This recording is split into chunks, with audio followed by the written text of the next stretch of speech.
Hello दोस्तों, स्वागत है आपका आपके अपने यूट्यूब चैनल स्टडी विथ एजे में। इसमें आज की वीडियो में हम देखते हैं कि ये आपके कक्षा 11वीं का जो पेपर है अभी 8 अप्रैल को आपका भौतिक विज्ञान का जो पेपर है, इसमें कैसे प्रश्न आने वाले हैं, कौन कौन से प्रश्न आपके लिए महत्वपूर्ण होंगे, कौन कौन से प्रश्नों को आपको पढ़कर जाना चाहिए। आप इस पेपर के पहले आपको कौन कौन से प्रश्नों को अच्छे से तैयार करके जाना चाहिए, जो आपके पेपर के लिए काफ़ी ज़्यादा महत्वपूर्ण हो सकते हैं। तो उन प्रश्नों की सीरीज़ मैं इस वीडियो में उन प्रश्नों को लेकर के आया हूँ। इसमें आपके वस्तुनिष्ठ प्रश्न भी होंगे, खालिस्तान भी होंगे, सही जोड़ी भी होंगे, एक शब्द में उत्तर दो वाले प्रश्न भी होंगे। ऐसे काफ़ी सारे प्रश्न हैं जिनकी वीडियोज़ में इस वीडियो में उन प्रश्नों को मैं लेकर के आया हूँ। तो पेपर के पहले इन प्रश्नों को आप ज़रूर से तैयार कीजिएगा। तो आइए देखते हैं। जैसे सबसे पहला प्रश्न है आपका, विकल्प चुनकर लिखिए। इसमें 7 प्रश्न हैं जो एक एक नंबर के होंगे। आपके 7 नंबर का ये पूरा प्रश्न है। तो इसमें जैसे लिखा है, निम्न में से कौन सा एसआई मूल मात्रक नहीं है। तो देखिए, एम्पियर भी एसआई मूल मात्रक है, कैंडेला भी है, न्यूटन जो इसमें होगा एसआई मात्रक नहीं है ना। बाकी सारे जो हैं एसआई मात्रक है, तो नहीं है पूछा है। एक बात और कि जब भी ऐसे प्रश्न आए तो नहीं है और है, इस बात में ध्यान रखना। कई बार ऐसी गलती हो जाती है कि हम कौन सा एसआई मात्रक है बोल दिए और हमने लगा दिया एम्पियर। तो इस प्रकार से नहीं है वाले प्रश्नों को बहुत अच्छे से पढ़िएगा। तो इसका सही आंसर होगा दोस्तों न्यूटन। अगला प्रश्न है इसमें, नियत वेग से गतिशील वस्तु पर परिणामी बल होगा। क्या होगा? तो जो नियत वेग से गतिशील वस्तु होती है उसका परिणामी बल जो शून्य होता है, तो शून्य इसका सही आंसर हो जाएगा। अगला प्रश्न है, निम्नलिखित में से कौन सी राशि अदिश है। तो हमने अदिश और सदिश से पढ़े थे। तो देखो इनमें से संवेग जो है ये तो सदिश है, आवेग भी सदिश है और त्वरण भी सदिश है। सदिश मतलब जिसकी दिशाएं निश्चित होती है, और जो कार्य है ये अदिश है, कार्य की कोई दिशा निश्चित नहीं होती है ना, तो ये अदिश कहलाएगी। तो कार्य हमारा सही आंसर हो जाएगा। अगला प्रश्न है, यदि पृथ्वी की त्रिज्या 1% सिकुड़ जाए लेकिन उसका द्रव्यमान वही रहे तो पृथ्वी पर गुरुत्वीय त्वरण का मान क्या होगा। तो जब पृथ्वी की त्रिज्या 1% सिकुड़ जाएगी तो उसका और उसका द्रव्यमान अगर वही रहेगा, सेम रहेगा, तो पृथ्वी का जो गुरुत्वीय त्वरण है वो क्या होगा, बढ़ेगा, है ना, गुरुत्वीय त्वरण बढ़ेगा। ये इसका सही आंसर होगा। अगला है 0.1 अश्व शक्ति के बराबर क्या होगा। तो 74.6 वाट होगा। 74.6 वाट इसका सही आंसर होगा। अगला प्रश्न है, गोले का द्रव्यमान केंद्र होता है, कहाँ होता है। तो उसकी ज्यामिति केंद्र पर होता है। अगला प्रश्न है, केपलर का द्वितीय नियम आधारित है संरक्षण पर किस पर, है ना, किस पर है। तो रेखीय संवेग पर आधारित है। ये इसका सही आंसर होगा, रेखीय संवेग। केपलर का द्वितीय नियम भी आप अच्छे से पढ़कर जाइएगा, ये भी आपसे परीक्षा में पूछ सकता है। इसके बाद अब देखते हैं, रिक्त स्थानों की पूर्ति कीजिए। इसमें भी 7 प्रश्न हैं आपके। तो जैसे सबसे पहला है, दर्द की छोटी बूंदों के कारण गोलाकार होती है। मतलब किसके कारण गोलाकार होती है। तो ये होती है पृष्ठ तनाव के कारण, सॉरी पानी की, है ना, ये सॉरी दर्द नहीं है, ये दूध है ना, दूध की छोटी बूंदें जो हैं वो किसके कारण गोलाकार होती है। तो पृष्ठ तनाव के कारण। अगला प्रश्न है आपका, फोटान का संवेग होता है कितना होता है। तो H/ओम का जो चिन्ह है वो होता है ना, फोटान का संवेग। अगला प्रश्न है आपका, परम शून्य ताप का मान क्या होता है। तो परम शून्य ताप का मान क्या होगा आपका, 273.15 अंश सेल्सियस होगा। अगला है, सरल लोलक का आवर्तकाल खालिस्तान पर निर्भर नहीं करता। तो वो द्रव्यमान आएगा उसमें, द्रव्यमान पर निर्भर नहीं करता। फिर अगला है, सरल आवर्तकाल गति में त्वरण विस्थापन के खालिस्तान होता है तो समानुपाती होता है। फिर 6वां नंबर का है, पृथ्वी पर सेकंड लोलक की लंबाई खालिस्तान सेंटीमीटर होती है, कितने सेंटीमीटर। 99.4 सेंटीमीटर इसका सही आंसर है। अगला है, द्रव चालित लिफ्ट के नियम पर आधारित है। तो कौन से नियम, पास्कल नियम, है ना, पास्कल नियम इसका सही आंसर होगा। अगला है, सही जोड़ी मिलाइए। सही जोड़ी मिलाइए वाले प्रश्न में अब हम देखते हैं। देखो सही जोड़ी मिलाइए जो है आपका, इसमें भी सात प्रश्न है कुल। तो 7 प्रश्न में आपके कौन कौन से इसमें होगा। तो देखो, गुरुत्वाकर्षण बल का आ जाएगा आपका, गुरुत्वाकर्षण बल का ये आ जाएगा सबसे पहला नंबर में, है ना।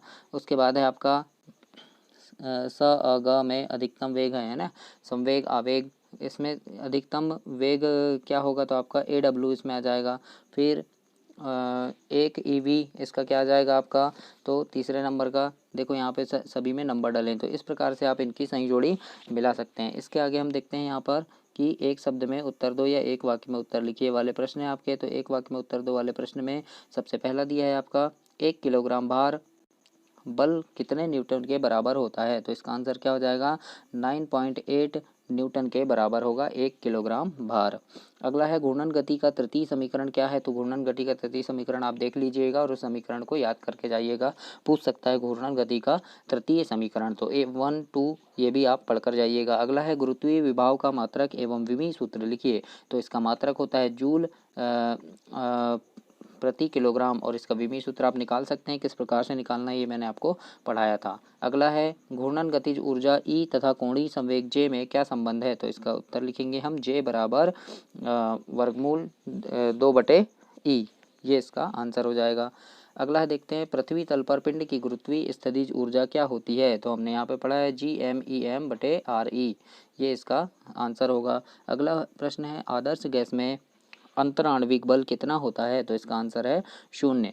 पृथ्वी के प्राकृतिक उपग्रह कितने हैं। तो 1 है और वो कौन सा है, चंद्रमा। इस प्रकार से हम इसका उत्तर लिख सकते हैं। अब इसके बाद है अब इसके बाद महत्वपूर्ण प्रश्न है जो आपको ज़रूर से पढ़कर जाना है और ऐसे ही प्रश्न आपके सारे वीडियोज़ में मिलेंगे परीक्षा में। सारे परीक्षा में जितने भी आपके पेपर हैं सभी के मैं वीडियोज़ दूंगा जो काफ़ी महत्वपूर्ण प्रश्न आएंगे उसमें। तो उनको देखने के लिए आप चैनल को सब्सक्राइब करें और बेल आइकन प्रेस कर लें ताकि वो वीडियो आपको मिल सके। तो इसमें देखते हैं, इसमें जो भी मैं प्रश्न बता रहा हूँ इन प्रश्नों को आप ज़रूर से तैयार करके जाइएगा। जैसे व्युत्पन्न मात्रक से क्या तात्पर्य है। अगला है मात्रक क्या होता है। तो मात्रक से प्रश्न आपके जरूर आएंगे। अगला प्रश्न है संवेग तथा ताक्षणिक वेग से क्या तात्पर्य है। फिर एक कार रेसिंग का एक समान त्वरण 5 मीटर प्रति वर्ग सेकंड है। विराम अवस्था से प्रारंभ करके 20 सेकंड में वह कितनी दूरी तय करेगा। तो इसको भी आप बना सकते हैं। अगला प्रश्न है अभिकेंद्री त्वरण से आप क्या समझते हैं और घर्षण किसे कहते हैं। ये दोनों को आप जरूर से याद कर लीजिएगा। अगला प्रश्न है अभिकेंद्री बल से क्या तात्पर्य है। इसका सूत्र लिखना है आपको अभिकेंद्री बल का और वृत्तीय गति के लिए आवर्तकाल व आवृत्ति की परिभाषा भी लिखना है। अगला प्रश्न दिया है यहाँ पे कि गुरुत्व किसे कहते हैं। उसके बाद है गुरुत्वीय त्वरण की परिभाषा एवं एसआई मात्रक लिखिए। तो आपको जितने भी मात्रक हैं उनके एसआई मात्रक आपको पता होने चाहिए।